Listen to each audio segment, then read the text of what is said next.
The day the papers came, the lake was glass, my grandmother's porch smelled like cedar and coffee, and the woman on the steps smiled as if she'd rehearsed triumph in a mirror, a thin-lipped grin, balanced under sunglasses that reflected my face back at me like I was already gone. She flicked an envelope against her palm, designer heels knocking an officious rhythm into the old boards, and introduced herself, very politely, as Victoria Hale, president of the Silver Birch Homeowners Council, the body that, according to her, governed the community assets surrounding the water, including the view my family had woken up to since the early 60s. And in that calm, chilly voice of a person who enjoys procedure more than truth, she gave me 72 hours to vacate what she called a non-compliant structure, my grandmother's cabin, my refuge, the only thing left standing after my marriage and career packed up and left me holding boxes I hadn't labeled. I'm Noah Grant. And 3 months ago, I believed I was about to be erased, that a committee and a clipboard could wipe out 6 decades of dinners on a dock and summers strung like lanterns across a line of memory, that a stamped notice could overwrite the smell of rain on cedar, which is something you don't forget even if you try. The woman didn't know me, and she certainly didn't know my grandmother, Evelyn Evie Grant, who liked to call this place her worthless swamp, in the same teasing voice gamblers use when they're slow-playing a royal flush. And if there's one lesson Evie left tucked under every floorboard, it's this: people who swing rules like a hammer usually haven't read the blueprint. The cabin sits under tall pines, 2.3 acres on tax paper, more in the heart. And at dawn a pair of loons roll their voices across water, so still it seems to hold its breath, and blue herons step the shallows like they're counting their blessings, and I watch from the kitchen window, coffee warm between my hands, the dock worn smooth by uncles and cousins, and the kind of quiet that doesn't exist in cities. I came here after the divorce, after the consulting office emptied out and the pretenses went with it, traded the glass elevator for patchy cell service and remote tech work, traded noise for a life where I could hear myself think, and for a while it felt like I'd outrun the bad weather for good. Then the development arrived, the kind that appears in glossy brochures that smell like fresh ink and promises. 47 houses lined up with the precision of teeth in an expensive smile, courtesy of Caleb Langford, a developer who treats shorelines like blank spaces in a balance sheet. They called it Silver Birch Landing, which sounds like a poem until the HOA fees start coming due. Most of the neighbors were ordinary souls, retirees with soft hands and kind eyes, young families who wanted bikes on cul-de-sacs and fireflies in jars. The gentle search for safety that everyone understands. And then there was Victoria Hale, all crisp tennis whites and a car that gleamed like a thread, who slid into the leadership of everything with a handshake that felt like a signature you hadn't meant to give. Her rule began with what she called standards, which translated to fines for the Whitakers when they refused to paint their storybook shed a color that sounded like surgical gauze, and pressure on Frank Delgado, a Vietnam vet who put a flag on a pole the way he puts his shoes on, which is to say, with intention and without apology. Soon the click of Victoria's heels was the neighborhood siren, and folks learned to look busy when it approached.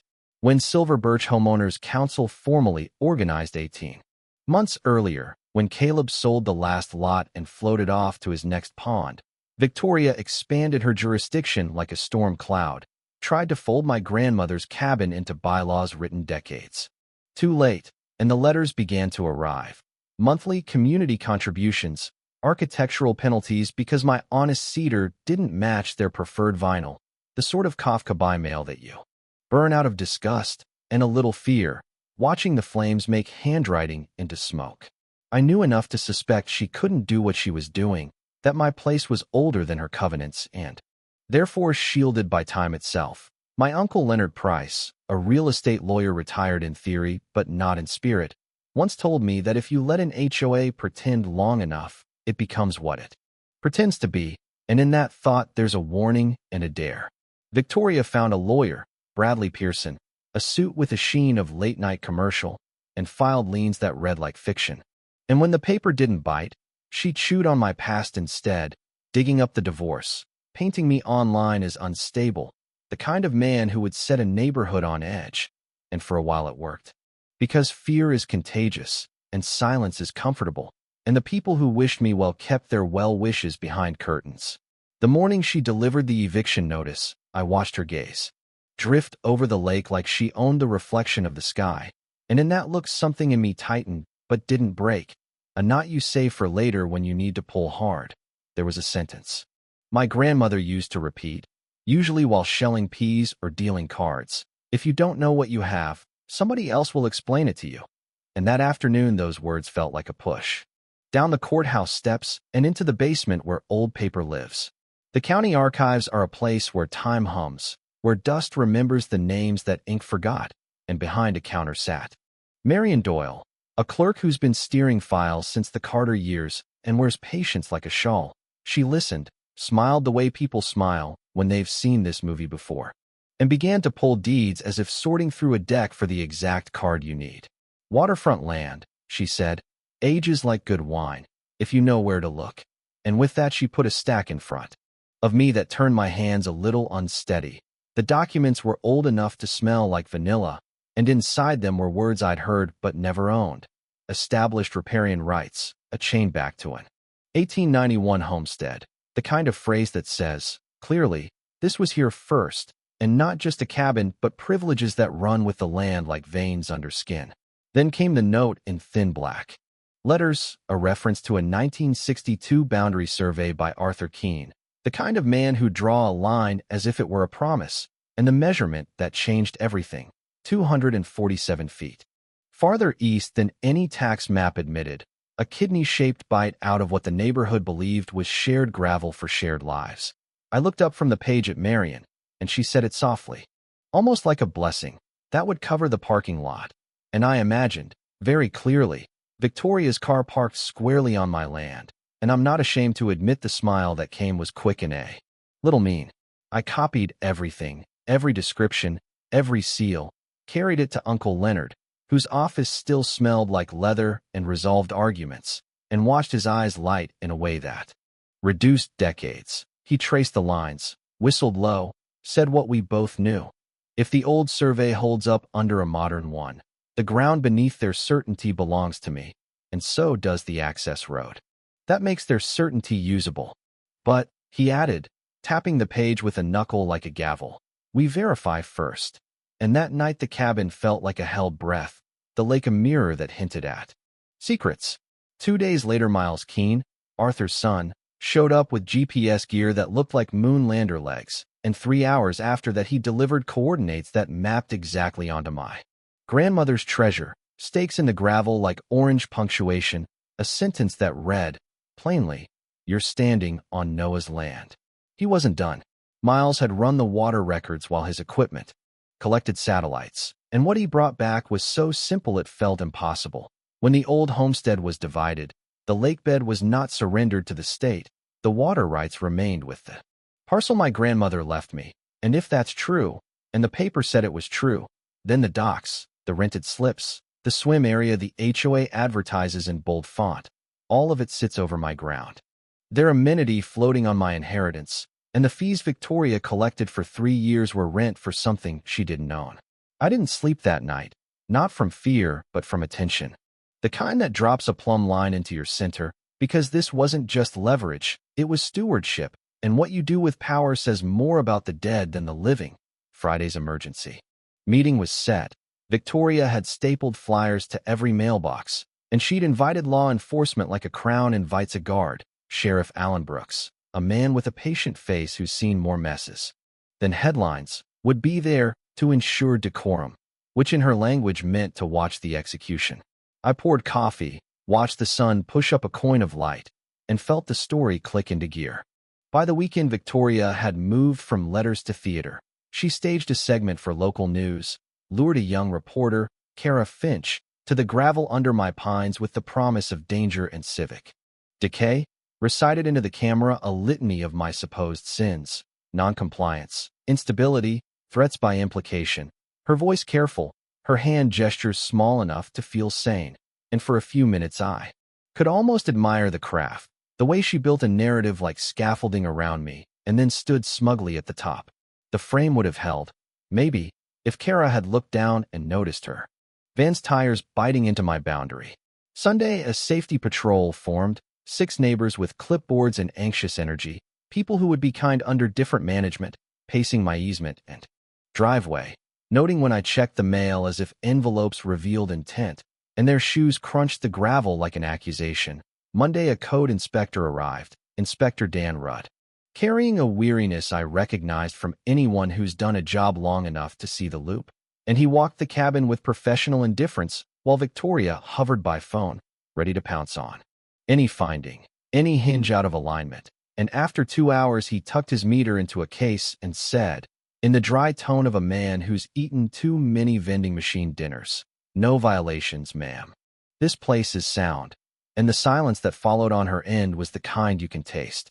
But she never left a vacuum empty. By afternoon, she'd canvassed the neighborhood like a candidate trying to win a landslide with fear, gathered 24 signatures authorizing escalated legal action, recited phrases about property values and bad apples, and every time someone flinched, she collected another pen stroke. That night, Ethan Ward, a quiet neighbor who works with his hands and keeps receipts the way some people keep journals, knocked on my door and put a box of records on my table: photographs, spreadsheets, voice memos, copies of invoices, and said, just above a whisper, "She's been skimming, Noah. She's been billing the community for things that cost half as much and pocketing the spread." I didn't know where to take it until now, and I felt the click again.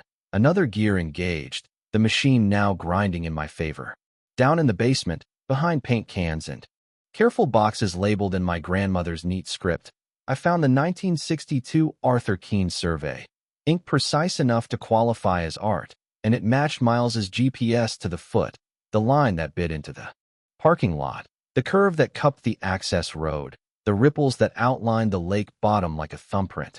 It was one thing to suspect, another to possess the paper, and when I ran my fingers along the vellum, I understood why Evie smiled when she called it a swamp. There's a joy some people only find in being underestimated. Uncle Leonard took the evidence the way a conductor takes a baton, assembled a team with the stealth of a heist film. Dr. Lila Conrad, environmental law, a woman who speaks with the clean exactness of rainfall. Miles with his gear and his easy grin. Ethan, keeper of receipts and quiet fury. And he drilled us on the order of revelation, the choreography of persuasion, what to hold back, what to show, how to balance the steel of fact with the offer of a future that doesn't feel like punishment. "We lead with land," Leonard said, tapping the parking lot on the map. "We save water for when they think you're bluffing, and we never, not once, look like we want revenge. Justice wears better." In the hours before the meeting, Victoria made one last try at preemptive ruin. Sheriff Brooks knocked politely, explained that she'd filed a complaint about threatening calls, and I handed him my phone bill, months of call logs as blank toward her number as my patience toward her methods, and he nodded in that way lawmen nod when they've seen enough to separate smoke from fire. "We'll proceed tonight, Mr. Grant, and we'll keep it civil." And I thanked him, genuinely, because even when you know you're right, you want the room to have a referee. By late afternoon, Birch Hall began to fill beyond its ambitions, folding chairs breeding in rows, the air a blend of coffee and nerves. Bradley Pearson arrived heavy with printouts, arranged binders like tombstones, previewed a slideshow that would eventually call me everything but a meteor strike, and outside, cars slid into the gravel, tires rolling across my orange survey. Flags as if punctuation were merely decorative. My cameras watched and recorded, quiet witnesses with perfect memories. The lights went down, Victoria rose, and for 30 minutes she published her version of me, photos of the cabin taken from angles a horror director would admire, a bullet list of notices mailed and ignored, a montage of dollar signs that implied I was personally kneecapping equity across the subdivision. She spoke with the tremor of righteous restraint, glanced back at Bradley like checking in with a superior, and ended with a motion for $500 daily fines and immediate legal action, hands lifting, neighbors nodding, the rhythm of conformity gathering heat. That's when I stood, not dramatic, just on time, and thanked her, sincerely, for the clarity of her case. Because nothing sharpens a reveal like an opponent who believes they've already won, and I introduced Uncle Leonard, whose voice can make steel seem reasonable, and Miles, who rolled in his tripod. Like NASA had leased him an hour. We started with a map, projected large enough to swallow the front wall, parcel lines and colors, coordinates tagged to decimals, and Miles guided them like a docent. Through a museum exhibit titled, Where You Actually Are, pausing where the orange flags would be, circling the rectangle that most had assumed was community gravel since they'd moved in.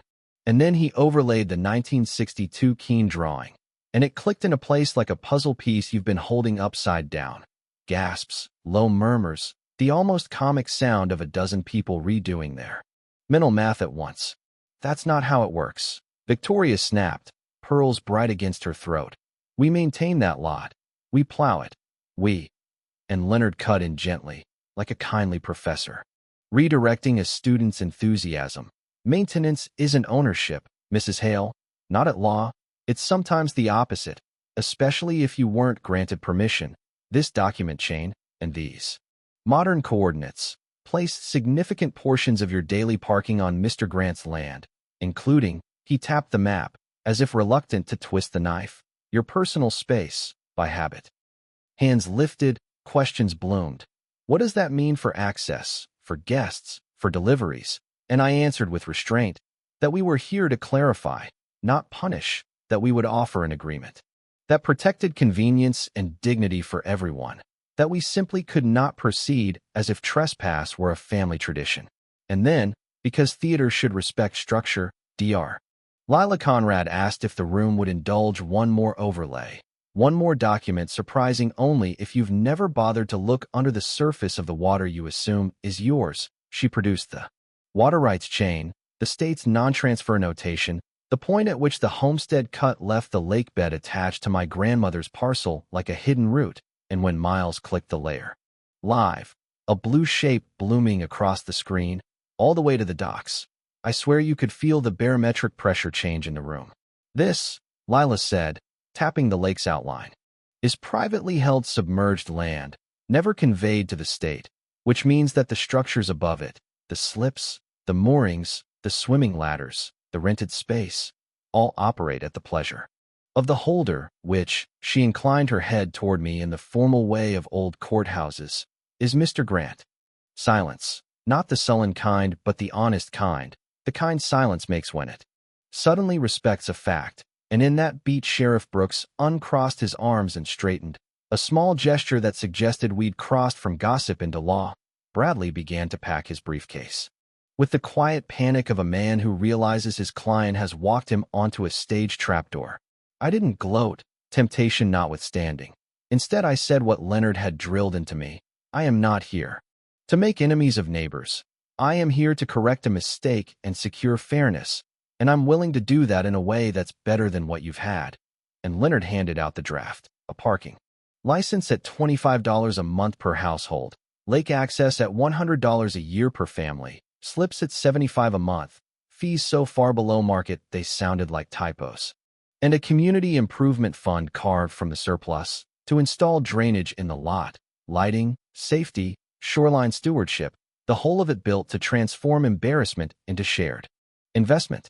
While they read, Ethan quietly set a laptop on the corner table, queued a handful of documents in case anyone wanted to see the other side of Victoria's crusade, line items billed to the council that wobbled under scrutiny, a country club membership categorized as leadership development, a car lease euphemized as transportation, a legal invoice padded in a way that arithmetic finds offensive. He didn't say a word. He just let the numbers hum their guilt into the air. It was enough. The hands went up, a forest of them, and when Sheriff Brooks called for objections there were none, just one abstention, Victoria's, who sat as if someone had unplugged the performance, still, pale, considering exits. We adjourned not with applause, but with relief, which, in neighborhoods, is better. Some people shook my hand like I'd returned a lost dog. Others apologized for silence. A few asked very practical questions about Venmo. Sheriff Brooks nodded to me on his way out. Good night, Mr. Grant. Good luck with the paperwork, which, translated, means, the storm has passed but the river is high. Watch your footing. Out in the lot, people stepped carefully. In hot water, replaced by the Silver Birch Community Association, a name that sounded less like a gavel and more like a potluck, and they asked me to chair the steering committee, and I said no. And Victoria put her house on the market, listed it discreet and desperate, and when it sold at a 20% haircut, the rumor moved through town like a breeze that smells of rain. The night's safer without turning it into day. On the water, we formalized slips, published rules written like adults speaking to adults, set aside a portion of the shore for a commons where kids could carry inflatable animals and grandfathers could teach knots, and Dr. Lila drew up a conservation plan that would make Evie proud. Cleanup days, habitat protection, fish stocking, the sort of stewardship that turns privilege into obligation gladly kept. And yet, as the concrete things settled, the invisible ones mattered more. Neighbors who had been timid became civic, the Whitakers. Painted their shed the color of ripe peaches just because it made them smile. Frank Delgado's flag straightened on a refurbished pole that now flies with a light at dusk. Paula Sutton, who'd voted for conservation or environmental science. The first 3 recipients selected by a panel that included a 14-year-old who already speaks fluent Creek. Still, amid progress, I kept a ledger of what had been taken. 3 years of slip fees harvested by a council that had no right to harvest, tax abatements granted to households on the premise of water access they didn't yet possess in law. A sum that Uncle Leonard tallied with the steady hand of a man who subtracted for a living. We didn't sue for back rent on the water, tempting as it was, because it would have shattered too many budgets and made enemies of allies. But we did press for a full accounting of the council's finances and forwarded the mess to the proper office, which is how Victoria found herself explaining. In a room with flags and fluorescent lighting, why a marina was being run out of a file folder and the proceeds being funneled through accounts that looked like Russian nesting dolls. Through it all, I kept my grandmother's survey framed above my desk, a reminder that legacy is not a quilt you fold onto a shelf. It's a toolkit you bring to the job site. The festival began a year later almost by accident, a Saturday that started with a shoreline cleanup and drifted into grills and guitars, and kids chasing each other between kayaks laid out like glossy candy, and by sunset Lake Day had been named by a chorus of sticky fingers, and neighbors who hadn't spoken much the year before were comparing potato salad philosophies. Local papers sent a photographer, and his pictures looked like we'd hired a casting director for Joy, and for the first time in too long I exhaled without noticing the release.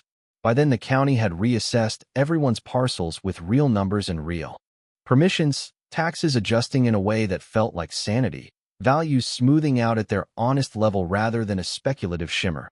The parking lot had lines now, the kind that suggest not just order but care, and the lights came on at dusk with a soft click, the lot holding its darkness like a lake holds a star, and on more than one evening I stood at the edge and watched couples stepping out of cars without tension in their shoulders, a small proof that we had traded a weaponized rulebook for a working agreement. Victoria Hale left quietly, and the court findings arrived. Less quietly, embezzlement dressed up as administrative offsets, restitution ordered, a fine that fit neither the grandiosity of her schemes nor the ache she left in her wake, but justice, like lakes, is often shallower than it looks. I felt no triumph, only the sense that a fever had broken and we were a little better at checking the temperature now. Bradley Pearson moved on to represent other people's certainty. Kara Finch returned for a follow-up and did the story right this time, long enough to let it breathe. How a Community Rewrote Its Rules, she titled it. And for once a headline matched its subject. And me, I rebuilt the cabin with reverence, not to erase the past, but to make sure it kept breathing. Insulated the bones my grandfather raised. Every permit, every letter, the paper body of a home that now knew its own name in the courthouse and on the water. When I hammered the last nail into the new porch rail, I could hear Evie's laugh in the nail's bright ring, that throaty, generous sound that made you feel like she was in on the joke and also somehow the author of it. We formalized the Silver Birch Community Association's charter with a line I insisted on: stewardship over control. And though it reads like poetry, we meant it as policy. We set caps on fees, sunsets on any rule that couldn't defend itself after 5 years. We sent a letter to Caleb Langford, the developer who had set the dominoes a few years back, not to scold but to ask that in his future brochures he tell the truth about water and the obligations that come with selling views. And though he never replied, a neighbor in a different town sent me a screenshot months later. New fine print, clear about easements and lakebed rights. Small ripples, but lakes are made from them. I watched people become themselves again, and that might be the only transformation worth writing down. The Whitakers tending a riot of zinnias defiant against any shade chart. Frank Delgado sitting with a boy from 2 doors down teaching him a knot that won't betray its promise. Paula Sutton with a clipboard, not as a weapon, but as a welcome. Inviting sign-ups for the next cleanup day. I watched money become benches and bins and scholarships, the petty ledger of fines and fear replaced by a balance sheet of light bulbs and life jackets. And library cards. We did not collect the past due from the slips, but we did collect something more valuable, recognition, and with it, responsibility, because once you admit who owns what, you have to decide who you are, and that decision is where neighborhoods are born. It turns out most people, when given a choice between adversarial theater and cooperative work, will show up with gloves and a smile, and the few who won't eventually run out of audience. Sometimes, late, I sit at the end of the dock, bare feet in water that says my name on the deed, but not in the stars. The loons writing their melancholy music across a sky that remembers every storm. And I think about that first envelope slapping against a palm, the confidence of a person who mistook volume 4. When the YouTube timeline scrolls to the end card and the like button pulses like a lighthouse, the moral isn't tricky, it's just unfashionable. Do your homework, keep your receipts. Know the ground under your feet, and when power shows up in tennis whites with a smile that doesn't reach the eyes, don't flinch. Don't match cruelty with cruelty. Match lies with documents. Match spectacle with structure, and when the tables turn, which they will if you're careful, offer a seat to everyone but the thief. Closure. The Silver Birch Community Association thrives. The lot is safer, the lake is cleaner, the slips are legit, the taxes are honest. Evie's scholarship carries 3 students a year a little closer to the work of caring for places that can't file their own paperwork, and the cabin at the edge of the trees breathes easy.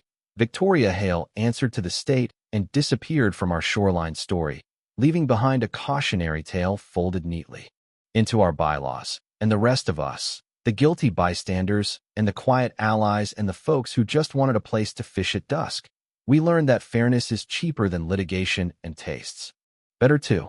Now I'll hand the mic to you. When a neighborhood's comfort depends on someone else's property, what's the just line between generosity and being taken for a ride? How much grace do we owe the misguided before we call in the math? And when authority is abused in the name of community standards, what does accountability look like that repairs rather than ruins? Where, in your view,